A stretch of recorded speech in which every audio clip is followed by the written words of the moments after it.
जय श्री कृष्णा। राधे राधे। श्री हरिदास। धरणी पालको धन्य पुंडरीक सनातन, गोपति भूपति शास्त्रा प्रहरता विश्वतो मुख। आज हम पुरुषोत्तम मास मातम्य के 24वें अध्याय का श्रवण करेंगे।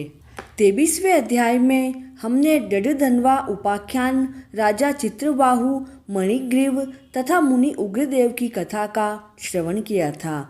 आज के इस अध्याय में मणिग्रीव शूद्र के पाप नाश की कथा एवं दीपदान की महिमा का श्रवण करेंगे। मणिग्रीव बोला, हे विप्र, मैं अपनी भार्या सहित चमत्कारपुर नामक नगरी में रहता था। मैं धनी, परोपकारी और पवित्र हृदय वाला व्यक्ति था, परंतु इसी प्रकार आगे चलकर एक बार मेरी बुद्धि भ्रष्ट हो गई और मैंने अपने धर्म का पालन करना छोड़ दिया और पर स्त्रीगामी हो गया और अपेय वस्तुओं, मदिरा आदि का सेवन करने लगा। चोरी, हिंसा आदि करने से मुझे अपने सगे संबंधियों ने त्याग दिया और राजा ने मेरा घर आदि सभी कुछ मेरे से छीन लिया और जो संपत्ति बची वह मेरे भाई बंधुओं ने ले ली।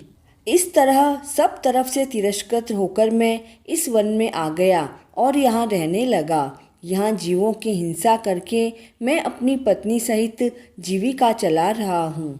हे द्विजश्रेष्ठ, मुझ पापात्मा पर आप दया करो। मेरे पूर्व जन्म कृत सत्कर्मों के फल से आपके इस वन में मुझे दर्शन मिले। हे महामुने, पत्नी सहित मैं आपकी शरण में हूँ। कोई ऐसा उपाय बताएं जिससे मैं इस दारिद्र्य एवं दुख से तुरंत ही मुक्त हो जाऊं। उपदेव कहने लगे, हे महाभाग, अतिथि का सत्कार कर।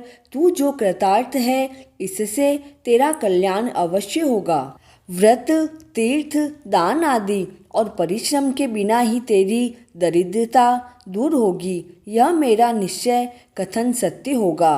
अब से तृतीय मास पुरुषोत्तम मास होगा, सो तुम अपनी पत्नी के साथ पुरुषोत्तम भगवान की प्रसन्नता के लिए दीपदान करना, जिससे तुम्हारी दरिद्रता समूल नाश हो जाएगी। तिल के तेल का दीपदान करना, ऐश्वर्य सुख होने पर घी के दीपकों का दान करना। लेकिन वनवास के इस काल में तेरे लिए इन दोनों में से कुछ भी संभव नहीं है, इसलिए सरोवर में स्नान करके तू मास भर वन में दीपक जलाकर दान करते रहना। तुम दोनों पति पत्नी को मैंने यही उपदेश दिया है। वेदों में अनेक प्रकार के दान आदि कर्मों का वर्णन है, किंतु वे सभी पुरुषोत्तम मास में दीपदान की 16वीं कला को भी नहीं पहुंच पाते। सारे तीर्थ और सारे के सारे शास्त्र पुरुषोत्तम के दीपक की 16वीं कला के योग्य नहीं हैं। योग, ज्ञान, सांख्य सारे मंत्र इस पुरुषोत्तम के दीपक की 16वीं कला से भी निम्न हैं। कुछ चांद्यायन आदि व्रत इसकी बराबर नहीं कर सकते। वेदों का पठन पाठन, गया का श्राद्ध, गोमती नदी के तट का वास सभी इसके समान महत्व नहीं रखते।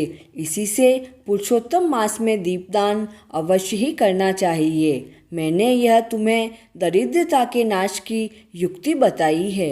हे वत्स, तुम्हारा कल्याण हो। तुम्हारी सेवा से मैं प्रसन्न हुआ। मैं अब यहाँ से प्रस्थान करना चाहता हूँ। अगस्त मुनि बोले। इतना कहकर वह श्रेष्ठ विप्र द्विभुज मुरलीधर भगवान को स्मरण करते हुए प्रयागराज की ओर चल पड़े। दोनों पति पत्नी भी उस उपदेव को आगे तक पहुंचाने के लिए चले।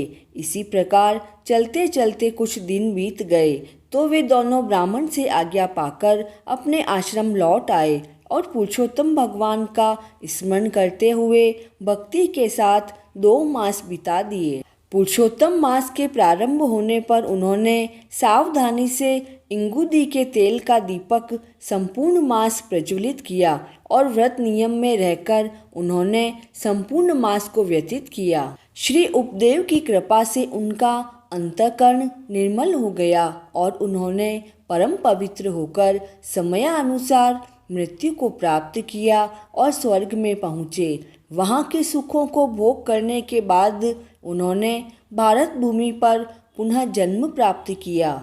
यह सब उपदेव की कृपा से हुआ। तुम राजा वीरबाहु के पुत्र चित्रबाहु नाम से प्रसिद्ध वही मणिग्रीव हो। पुरुषोत्तम मास में घी या तिल के तेल का प्रखंड दीपदान करने वाले व्यक्ति के विषय में कुछ नहीं कहा जा सकता है। श्री पुरुषोत्तम के दीपदान के फल के विषय में तनिक भी संशय नहीं करना चाहिए। वाल्मीकि जी बोले, चित्रबाहु राजा के पूर्व जन्म की इस प्रकार कथा कहकर अगस्त्य मुनि राजा को अक्षय आशीर्वाद देकर प्रस्थान कर गए।